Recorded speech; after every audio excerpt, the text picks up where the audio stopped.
نکرہ حالت نصب میں بغیر تنوین کے. تو یہ لا اس اسم کی پوری جنس کی نفی کے لیے استعمال ہوتا ہے. یہ والا لا پھر عربی زبان میں اس اسم کی، اس کے بعد جو اسم ہوتا ہے اس کی پوری جنس، اس کی ہر شکل و صورت کی نفی کے لیے استعمال ہوتا ہے. پھر اس لا کو لائے نفی جنس کہا جاتا ہے. فارسی ترکیب ہے یہ لائے نفی جنس. لا کے بعد آپ کو اسم نکرہ ہو، حالت نصب میں ہو، بغیر تنوین کے ہو، تو وہ لا اس اسم کی پوری جنس کی نفی کر دیتا ہے. اور اس وقت اس کا ترجمہ کیسے ہوتا ہے؟ تین طریقے سے ہم اس کا ترجمہ کر سکتے ہیں. اردو زبان میں ہماری مجبوری ہے کہ اس مفہوم کو ادا کرنے کا ہمارے لیے اردو میں ذریعہ نہیں ہے، تو پھر اس کا ترجمہ کچھ اس طریقے سے کیا جائے گا کہ کوئی بھی شک نہیں، کسی قسم کا شک ہے ہی نہیں، کوئی شک نہیں. یعنی آپ پھر اس کو زور دینے کے لیے آپ کوئی لفظ پر وہ زور استعمال کریں گے. لا ریب فیہ، اس میں کسی قسم کا شک ہے ہی نہیں، کوئی بھی شک نہیں. یعنی وہ شک کی کوئی بھی شکل ہو سکتی ہے، وہ موجود نہیں ہے. تو آپ دیکھیں قرآن مجید اپنا تعارف کرواتا ہے وہ اس لائے نفی جنس کے ساتھ ہی کراتا ہے کہ الف لام میم ذالک الکتاب لا ریب فیہ، یہ وہ کتاب ہے جس میں کسی قسم کا شک نہیں ہے. اب اس کا ترجمہ آپ کو اردو میں لکھا ہوا یہ ملے گا، اس میں کوئی شک نہیں ہے. اب وہ کوئی شک جو ہے عام لکھا ہوا تو وہ اثر نہیں ڈالتا. جب آپ اس لائے نفی جنس کو سمجھ لیں گے تو ایک اثر آپ کے سامنے آئے گا. لا ریب فیہ. اب اسی کو سمجھیں اس اعتبار سے، الہن کہتے ہیں عربی زبان میں معبود کو. اس اسم کو میں لائے نفی جنس کے ساتھ استعمال کرنا چاہتا ہوں. تو اس لفظ میں کیا چینجز آئیں گی؟ نصب میں جائے گا، دو زبر آ گئی اور تنوین ہٹا دیں گے تو یہ بن گیا آپ کا لا الہ. اب اس کو سمجھے، لا الہ کا ترجمہ کیا ہوگا؟ کوئی معبود نہیں. یعنی زور جب تک نہیں دیں گے تو لائے نفی جنس کا ترجمہ نہیں ادا ہو سکتا. کوئی بھی معبود نہیں، کوئی عبادت کے لائق نہیں. آگے پھر ایگزمپٹ کیا گیا الا، مگر اللہ، اللہ کے سوا، اللہ کے سوا کوئی معبود نہیں. اب یہ الحمدللہ چونکہ کلمہ ہمیں تو پیدا ہوتی اللہ تعالیٰ نے عطا کر دیا، اور یہ وہ نعمت ہے اللہ تعالیٰ کی جس کا ہم ساری زندگی شکر ادا کرنا چاہیں تو نہیں کر سکتے. کبھی سوچا کریں کہ ہمارے ایک مسلمان گھر میں پیدا ہونے میں ہمارا اپنا کوئی اختیار نہیں. یہ اللہ کا کرم ہے، اس کا فضل ہے، اس نے ہمیں ایک مسلمان گھر میں پیدا کر دیا جہاں پر اللہ، رسول صلی اللہ علیہ وسلم، قرآن مجید، ان الفاظ سے ہم واقف ہیں. لیکن عرب وہ جانتا تھا کہ لا الہ الا اللہ کہنے کا مطلب کیا. اس لیے آپ دیکھیں گے نا کہ وہ ظالم جو ڈھائے گئے ان پر جب منہ سے کلمہ وہ نکالتے تھے تو انہیں پتا تھا. یعنی اقبال نے کہا تھا کہ یہ شہادت گہے الفت میں قدم رکھنا ہے. لوگ آسان سمجھتے ہیں مسلمان، یہ مسلمان ہونا آسان کام نہیں ہے. جب آپ کہتے ہیں کہ لا الہ الا اللہ تو آپ نے ہر قسم کی نفی کر دی. کسی کی عبادت نہیں ہوگی، کسی قسم میں بھی عبادت نہیں ہوگی مگر صرف اللہ کی ہوگی. تو یہ آپ کا لائے نفی جنس ہے. امید کرتا ہوں کہ شاید کچھ آپ کو اس کا اثر جو ہے لائے نفی جنس کا سمجھ میں آئے. کچھ ایگزامپلز اور دیتا ہوں اس کی آپ کو.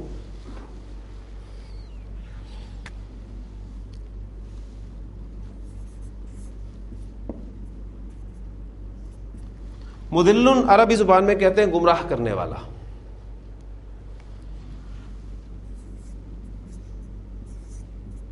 ہادیون جو پھر بعد میں چینجز کے بعد ہادن بنے گا.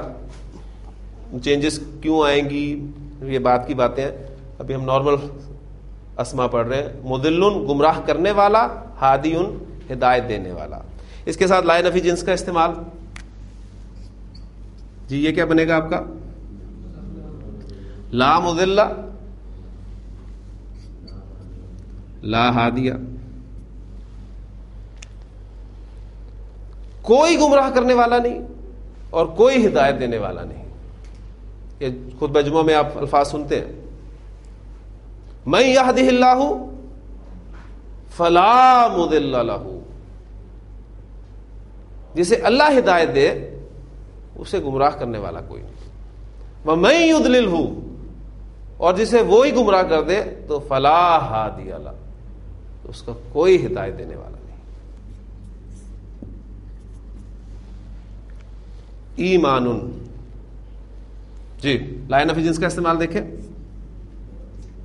لا ایمانا،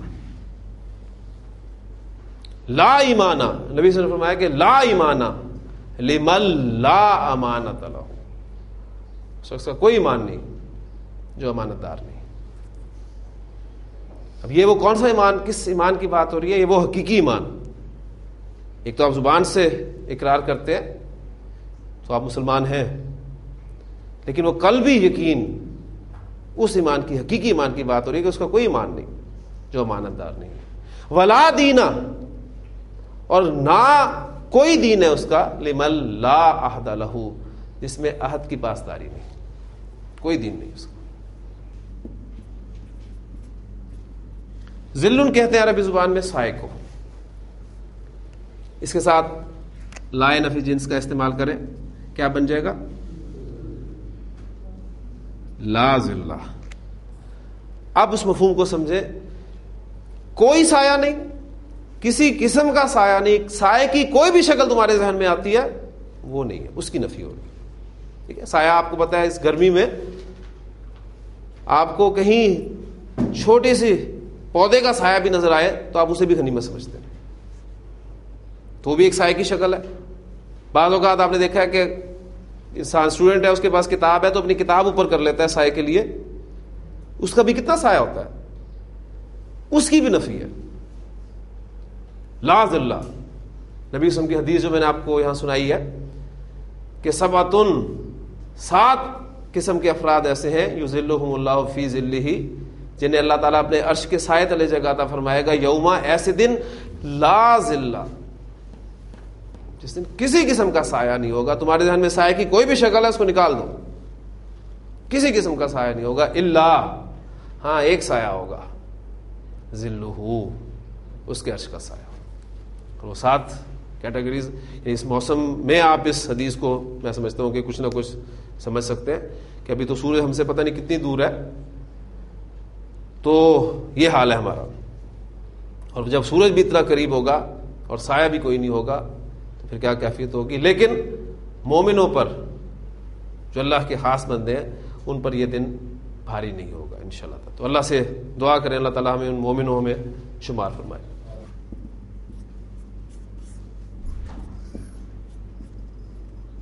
تسریبن ورڈ استعمال ہوتا ہے ملامت کے لیے، ملامت کرنا. اس کے ساتھ لا نفی جنس کا استعمال کریں، لا تسریبا، کوئی ملامت نہیں. حضرت یوسف علیہ السلام کے ساتھ کیا کچھ کیا تھا ان کے بھائیوں نے، لیکن جب ان کے سامنے آئے اور انہوں نے اپنا دکھ ان کے سامنے بیان کیا ہے، حالانکہ پہچانتے نہیں تھے انہیں. حضرت یوسف علیہ السلام تو پہلی مرتبہ بھی پہچان گئے تھے، تو آپ نے کیا الفاظ کہے تھے کہ لا تثریب علیکم اليوم، آج تم پر کوئی ملامت نہیں، اللہ تمہیں معاف کرے. اور یہ وہی الفاظ ہیں جو نبی کریم صلی اللہ علیہ وسلم نے فتح مکہ کے موقع پر کفار سے اور سرداران قریش سے کہے تھے کہ آج میں تمہارے ساتھ وہی معاملہ کرتا ہوں جو یوسف علیہ السلام نے اپنے بھائیوں کے ساتھ کیا تھا کہ لا تثریب علیکم اليوم، آج تم پر کسی قسم کی کوئی ملامت نہیں. ہم نے نفی کے لیے جو الفاظ پڑھے کون کون سے؟ ما، لیسا، لا، ان، 4 الفاظ پڑھے ہم نے. اچھا، عربی زبان میں تاکید کے لیے ایک اسلوب ہے کہ پہلے بات کی نفی کی جاتی ہے انہی الفاظ کے ساتھ، اور پھر اللہ کہہ کر اسے ایگزمپٹ کیا جاتا ہے. اس کی ایگزامپل آپ کے سامنے ایک تو آ گئی ہے، لیکن میں چاروں کی ایک ایگزامپل انشاءاللہ تعالیٰ آپ کے سامنے رکھوں گا.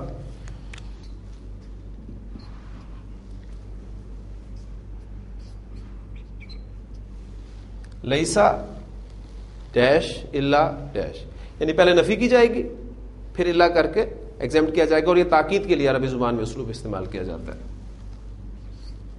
ما الا لا الا ان الا.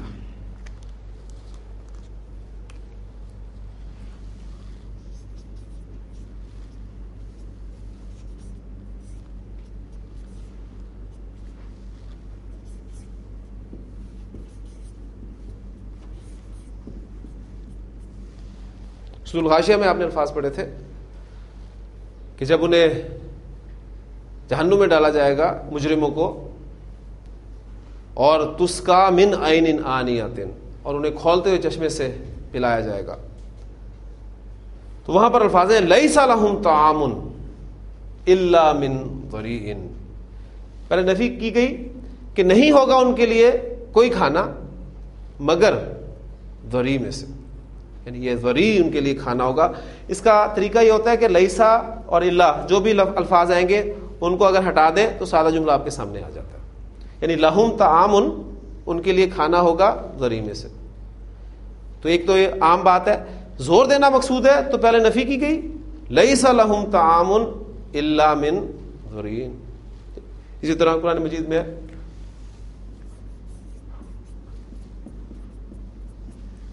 ما محمد الا رسول.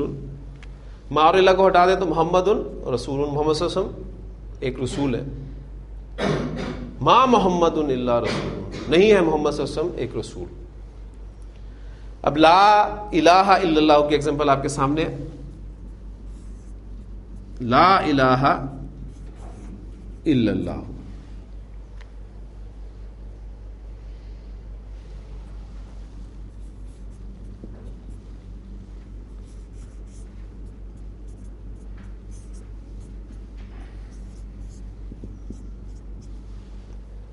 سورہ یوسف میں الفاظ آئے جب ان عورتوں نے حضرت یوسف علیہ السلام کو دیکھا تھا تو ہم ما ھذا بشرن میں اس کو پڑھ چکے ہیں کہ ان کی زبان سے جو الفاظ نکلے تھے کہ ما ھذا بشرن، یہ کوئی بشر نہیں ہے. ان ھذا الا ملک کریم، یہ تو کوئی باعزت فرشتہ ہے. اب دیکھیں ان سب میں جملوں میں آپ اگر یہ ان الفاظ کو اور اللہ کو نکال دیں تو سادہ جملے آپ کے سامنے آ جاتے ہیں. یعنی ھذا ملک کریم، یہ ایک باعزت فرشتہ ہے. اب یہ ایک عام سی بات ہوگی نا، اب اس کو خاص کرنے کا انداز جو ہے پہلے نفی کی جائے گی کہ ما ھذا، نہیں ہے یہ الا مگر ملک کریم، ایک باعزت فرشتہ. تو عربی زبان کا اسلوب ہے. تو ظاہر بات ہے ہم دوسری زبان سیکھ رہے ہیں تو زبان کے جو مختلف اسالیب ہیں وہ بھی ہمارے ذہن میں ہونی چاہیے. یہ ہمیں مدد دیں گے انشاءاللہ تعالی قرآن مجید میں جو کنسٹرکشن استعمال ہوئی ہے جملوں کی اس کو سمجھنے میں. تو الحمدللہ ہمارا لا نفی جنس بھی مکمل ہو گیا. یہ جملہ اسمیہ میں تاکید پیدا کرنے کا ایک اسلوب اور آپ کے سامنے آ گیا. اب ایک سٹیپ ہم اس سے آگے چلتے ہیں. ہر زبان میں کسی کو بلانے کے لیے، پکارنے کے لیے کچھ الفاظ ہوتے ہیں. اردو میں ہم اے، ارے، او، اس قسم کے الفاظ استعمال کرتے ہیں. ٹھیک. عربی زبان میں بھی ظاہر بات ہے جب کسی کو بلایا جائے گا، کسی کو پکارا جائے گا، آواز دی جائے گی تو اس کے لیے کچھ الفاظ ہوں گے. ان الفاظ کو حروف ندا کہتے ہیں.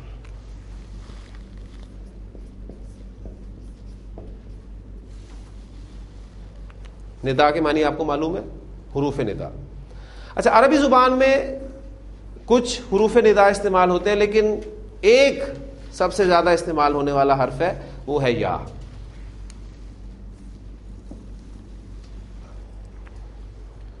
یا حرف ندا. اور یہاں دوسری بات نوٹ کر لیں کہ جس کو ندا دی جائے، جس کو آواز دی جائے، جس کو پکارا جائے اس کو منادا کہا جاتا ہے. ٹھیک. تو حرف ندا اور منادا.